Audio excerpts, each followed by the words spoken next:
ಇವತ್ತಿನ ವಿಡಿಯೋದಲ್ಲಿ Indian youths face ಮಾಡ್ತಿರುವಂತಹ ಒಂದಷ್ಟು ಮೇಜರ್ ಪ್ರಾಬ್ಲಮ್ಸ್ ಗಳ ಬಗ್ಗೆ ಮಾತಾಡೋಣ. ಅದಕ್ಕಿಂತ ಮುಂಚೆ ನೀವೇನು ನಮ್ಮ ಚಾನೆಲ್ ನ ಸಬ್ಸ್ಕ್ರೈಬ್ ಮಾಡಿಲ್ಲ ಅಂದ್ರೆ ದಯವಿಟ್ಟು ಸಬ್ಸ್ಕ್ರೈಬ್ ಮಾಡಿ. First one, unemployment and skill gap. ಈಗಾಗಲೇ ಇಂಡಿಯಾದ ಜನಸಂಖ್ಯೆ ಚೈನಾನ ಹಿಂದಿಕ್ಕಿ ಫಸ್ಟ್ ಪ್ಲೇಸ್ ಗೆ ಬಂದ್ಬಿಟ್ಟಿದೆ. ದುಡಿಯೋ ಕೈಗಳು ಜಾಸ್ತಿ ಆಗ್ತಿದೆ, ಆದ್ರೆ ಜಾಬ್ ಗಳ ಸಂಖ್ಯೆ ಕಮ್ಮಿ ಆಗ್ತಿದೆ. ಯೂತ್ ಇನ್ ಇಂಡಿಯಾ 2022 ರಿಪೋರ್ಟ್ ಪ್ರಕಾರ 15 ರಿಂದ 29 ವರ್ಷದವರ ಅನ್ಎಂಪ್ಲಾಯ್ಮೆಂಟ್ ರೇಟ್ 17.8% ಇದೆ. ಅಂದ್ರೆ ಇದು ನಾರ್ಮಲ್ ಅನ್ಎಂಪ್ಲಾಯ್ಮೆಂಟ್ ರೇಟ್ ಗಿಂತ ತುಂಬಾನೇ ಜಾಸ್ತಿ. ಲೋಕನೀತಿ CSDS ಅವರು ಯೂತ್ಸ್ ಮೇಲೆ ಮಾಡಿರುವಂತಹ ಒಂದು ಸರ್ವೆ ಪ್ರಕಾರ ತುಂಬಾ ಓದ್ಕೊಂಡಿರೋರ್ಗು ನಿರುದ್ಯೋಗನೇ ದೊಡ್ಡ ಸಮಸ್ಯೆ ಅಂತೆ.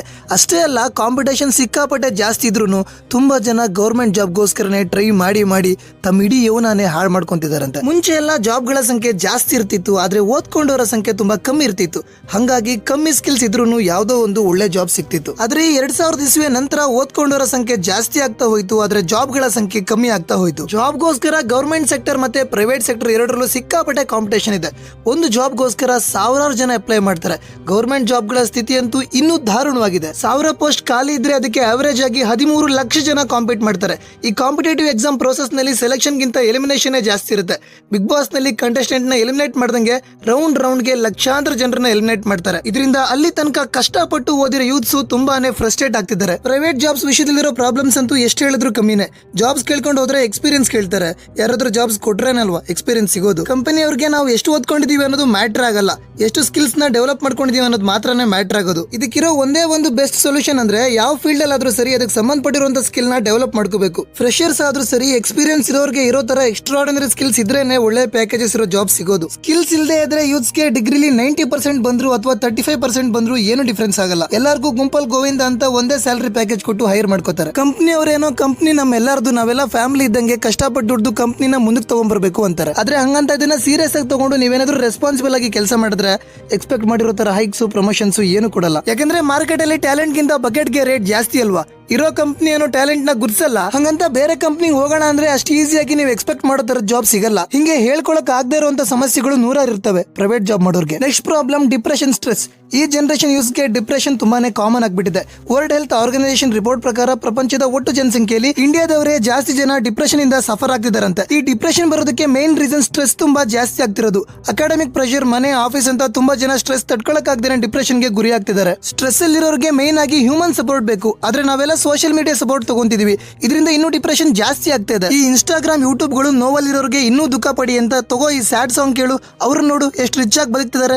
ಡೈ ಸಿಂಗಲ್, ಫ್ಯಾನ್ ವಾರ್ಸ್, ಹಿಂಗೆ ಪ್ರಪಂಚದಲ್ಲಿ ನಡೆಯುವಂತ ಬೇರೆ ಬೇರೆ ವಿಷಯಕ್ಕೆ ನಮ್ ಡಿಪ್ರೆಷನ್ ನ ಕನೆಕ್ಟ್ ಮಾಡೋ ತರ ಇವರ ಆಲ್ಗೋರಿಥಮ್ ಇರ್ತವೆ. ಹಿಂಗೆ ಸೋಷಿಯಲ್ ಮೀಡಿಯಾದಲ್ಲಿ ಅಥವಾ ಹೊರಗಡೆ ಎಲ್ಲಿ ನೋಡಿದ್ರು ಡಿಪ್ರೆಷನ್ ಇರುತ್ತೆ. ಈ ಟೆನ್ಷನ್ ಇಂದ ಹೇರ್ ಫಾಲ್ ಕೂಡ ಶುರುವಾಗುತ್ತೆ. ಯೂತ್ಸ್ ಅಲ್ಲಿ ಡಿಪ್ರೆಷನ್ ಬರೋದಕ್ಕೆ main reason society, family, work ಇಂದ ಬರುವಂತ stress. The youths in India ಅವರು ಕೊಟ್ಟಿರುವಂತ ರಿಪೋರ್ಟ್ ಪ್ರಕಾರ ತುಂಬಾ ಜನ ಯೂತ್ಸ್ ಹೇಳೋಕ್ ಆಗೋ ತರ ಆಗದೆ ಇರೋ ತರ ಕಾಯಿಲೆಗಳಿಂದ ಸಫರ್ ಆಗ್ತಿದಾರಂತೆ. ಅದರಲ್ಲಿ TB, diabetes, hypertension, sexual health issues ಹಿಂಗೆ ತುಂಬಾ ಇದಾವೆ ಅಂತ ರಿಪೋರ್ಟ್ ಹೇಳುತ್ತೆ. ಧೂಮಪಾನ, ಮದ್ಯಪಾನಕ್ಕೆ ದಾಸರಾದಂತಹ ಯುವಜನತೆ ಈಗ ರೆಸ್ಪಾನ್ಸಿಬಿಲಿಟಿ ತಗೊಳ್ಳೋದಕ್ಕೂ ಹೆದರ್ಕೊಂತಿದ್ದಾರೆ. Next problem, social media addiction. 2015ಕ್ಕೂ ಮುಂಚೆ ಯುವಕರು ಹಾಳಾಗ್ತಿದ್ದಾರೆ ಅಂದ್ರೆ ಸಿಗರೇಟು, ಎಣ್ಣೆ, ಹುಡುಗಿರ ಜೊತೆ ಸುತ್ತೋದು ಇದೇ ಇರ್ತಿತ್ತು. ಆದ್ರೆ ಈಗ ಯುವಜನತೆ ಯಾಕೆ ಹಾಳಾಗ್ತಿದ್ದಾರೆ ಅಂದ್ರೆ ಸೋಷಿಯಲ್ ಮೀಡಿಯಾ ಅಡಿಕ್ಷನ್ ಇಂದಾನೆ. ಇಂಡಿಯನ್ ಇನ್ಸ್ಟಿಟ್ಯೂಟ್ ಆಫ್ ಮ್ಯಾನೇಜ್ಮೆಂಟ್ ಅವರು ಮಾಡಿರುವಂತಹ ಸ್ಟಡಿ ಪ್ರಕಾರ ನಮ್ಮ ದೇಶದಲ್ಲಿ ಹುಡುಗರು ದಿನಕ್ಕೆ 6 ಗಂಟೆ 45 ನಿಮಿಷ ಮತ್ತೆ ಹುಡುಗಿರು 7 ಗಂಟೆ 45 ನಿಮಿಷ ಎವರೇಜ್ ಆಗಿ ಸೋಷಿಯಲ್ ಮೀಡಿಯಾ ಮೇಲೆ ಟೈಮ್ ನ ಸ್ಪೆಂಡ್ ಮಾಡ್ತಿದಾರಂತೆ. ಇದು ತುಂಬಾ ಅಂದ್ರೆ ತುಂಬಾನೇ ಜಾಸ್ತಿ. ಅದೇ ವರ್ಲ್ಡ್ ವೈಡ್ ಆದ್ರೆ ಜನರು ಸೋಷಿಯಲ್ ಮೀಡಿಯಾದಲ್ಲಿ 2 ಗಂಟೆ 45 ನಿಮಿಷ ಮಾತ್ರನೇ ಸ್ಪೆಂಡ್ ಮಾಡ್ತಾರಂತೆ. ಜಗತ್ತಿನ ಜೊತೆ ಹೋಲಿಸ್ಕೊಂಡ್ರೆ ಇಂಡಿಯನ್ಸ್ 3 ಟೈಮ್ಸ್ ಹೆಚ್ಚಾಗಿ ಸೋಷಿಯಲ್ ಮೀಡಿಯಾನ ಬಳಸ್ತಾರೆ. ಹಿಂಗೆ ಸೋಷಿಯಲ್ ಮೀಡಿಯಾ ಜಾಸ್ತಿ ಹೊತ್ತು ಬಳಸೋದ್ರಿಂದ ಫೋಕಸ್ ಇರಲ್ಲ, ಲೈಫ್ ಮೇಲೆ ಇಂಟ್ರೆಸ್ಟ್ ಇರಲ್ಲ. ಮುಖ್ಯವಾಗಿ ನೆಗೆಟಿವ್ ಥಾಟ್ಸ್ ತುಂಬಾನೇ ಜಾಸ್ತಿ ಆಗುತ್ತೆ. ಗಂಟೆ ಗಟ್ಟಲೆ ಫೋನ್ ನೋಡೋದ್ರಿಂದ ಕಣ್ಗೂ ತುಂಬಾನೇ ಎಫೆಕ್ಟ್ ಆಗುತ್ತೆ. ಸೋಷಿಯಲ್ ಮೀಡಿಯಾದಲ್ಲಿ ಯೂಸ್ಫುಲ್ ಇನ್ಫಾರ್ಮೇಶನ್ಸ್ ಕೂಡ ಇರುತ್ತೆ, ಆದ್ರೆ ನಮ್ ಜನ ಶಾರ್ಟ್ಸ್, ರೀಲ್ ಅಂತ ಜಾಸ್ತಿ ಅಡಿಕ್ಟ್ ಆಗಿರೋದ್ರಿಂದ ಒಳ್ಳೆ ವಿಡಿಯೋಸ್ ಗಳನ್ನ ಅಷ್ಟೊಂದು ನೋಡಲ್ಲ. ನೀವು ಸ್ವೈಪ್ ಮಾಡ್ಕೊಂಡು ನೋಡುವಂತ ರೀಲ್ಸ್ ಗಳಲ್ಲಿ 80% ವೇಸ್ಟ್ ರೀಲ್ಸ್ ಗಳೇ ಇರ್ತವೆ. ಇದರಿಂದ ಹೊಸದೇನು ಕಲಿಯಲ್ಲ, ಆದ್ರೆ ಗಂಟೆ ಗಟ್ಟಲೆ ಟೈಮ್ ವೇಸ್ಟ್ ಆಗ್ತಾನೆ ಇರುತ್ತೆ. ಆದ್ರೆ ಯಾರು ಇದ್ರ ಬಗ್ಗೆ ಜಾಸ್ತಿ ತಲೆ ಕೆಡಿಸ್ಕೊಳ್ಳಲ್ಲ ಅಷ್ಟೇ. Next one, uneducated youth. 2022 statistics ಪ್ರಕಾರ ಇಂಡಿಯಾದ ಲಿಟ್ರಸಿ ರೇಟ್ 77.70% ಇದೆ. ಇಂಡಿಯಾದಲ್ಲಿ ಇವಾಗ್ಲೂ ತುಂಬಾ ಜನ 5ನೇ ಕ್ಲಾಸ್ ಮೇಲೆ ಓದೋದನ್ನ ನಿಲ್ಲಿಸ್ತಿದ್ದಾರೆ. ಬಡತನ, ಹಸಿವು, ಜವಾಬ್ದಾರಿ, ಹಿಂಗೆ ಇದಕ್ಕೆ ಬೇರೆ ಬೇರೆ ಕಾರಣಗಳು ಇದಾವೆ. ಆದ್ರೆ ಎಜುಕೇಶನ್ ಇಲ್ಲ ಅಂದ್ರೆ ಇವತ್ತಿನ ಕಾಂಪಿಟೇಟಿವ್ ವರ್ಲ್ಡ್ ಅಲ್ಲಿ ಬದುಕೋದು ತುಂಬಾನೇ ಕಷ್ಟ ಇದೆ. ಎಷ್ಟೇ ಹಾರ್ಡ್ ವರ್ಕ್ ಮಾಡಿ ಫಿಸಿಕಲಿ ಕಷ್ಟಪಟ್ಟರು ಇವ್ರಿಗೆ ಜಾಸ್ತಿ ಸಂಪಾದನೆ ಮಾಡಕ್ ಆಗಲ್ಲ. ಇಂಡಿಯಾದಲ್ಲಿ ಎಜುಕೇಶನ್ ಇಂದಾನೆ ಲಿವಿಂಗ್ ಸ್ಟ್ಯಾಂಡರ್ಡ್ಸ್ ಬದಲಾಗತ್ತೆ ಅಂತ ನಂಬ್ತಾರೆ. ಅದಕ್ಕೆ ಕೂಲಿ ಕೆಲಸ ಮಾಡಾದ್ರೂ ಸರಿ ಮಕ್ಕಳಿಗೆ ಒಳ್ಳೆ ಎಜುಕೇಶನ್ ಕೊಡಿಸ್ಬೇಕು ಅಂತ ಅನ್ಕೋತಾರೆ. ನಮ್ ದೇಶದ ದುರಂತ ಏನ್ ಗೊತ್ತಾ, ಸರ್ಕಾರಿ ಶಾಲೆನ ಪ್ರೈವೇಟ್ ಸ್ಕೂಲ್ ರೇಂಜ್ ಗೆ ಇಂಪ್ರೂವ್ಮೆಂಟ್ ಮಾಡಿ ಒಳ್ಳೆ ಎಜುಕೇಶನ್ ಕೊಡಿ ಅಂತ ನಾವು ಬಾಯ್ ಬಿಡ್ಕೊಂಡ್ರು ಯಾವ ಸರ್ಕಾರದವರು ಅದನ್ನ ಮಾಡಲ್ಲ. ಯಾಕಂದ್ರೆ ಬಹುತೇಕ ಪ್ರೈವೇಟ್ ಸ್ಕೂಲ್ಗಳಿಗೆ ನಮ್ ದೇಶದ MLA MP ಗಳೇ ಓನರ್ ಆಗಿರ್ತಾರೆ. ಸರ್ಕಾರಿ ಶಾಲೆ ಏನಾದ್ರೂ ಡೆವಲಪ್ ಆಗ್ಬಿಟ್ರೆ ಅವ್ರ ಬಿಸ್ನೆಸ್ ಗೆ ಅಲ್ವಾ ಲಾಸ್ ಆಗೋದು. ಆದ್ರೆ ಸ್ವಾರ್ಥನ ಸೈಡ್ ಗಿಟ್ಟು ಇವರು ನಿಜವಾಗ್ಲೂ ಸರ್ಕಾರಿ ಶಾಲೆನ ಅಭಿವೃದ್ಧಿ ಮಾಡಿದ್ರೆ ಮಾತ್ರ ಖಂಡಿತ ಅನ್ಎಜುಕೇಟೆಡ್ ಗಳ ಸಂಖ್ಯೆ ಇವಾಗ್ಲೂ ಕಮ್ಮಿ ಆಗುತ್ತೆ. Next problem relationships.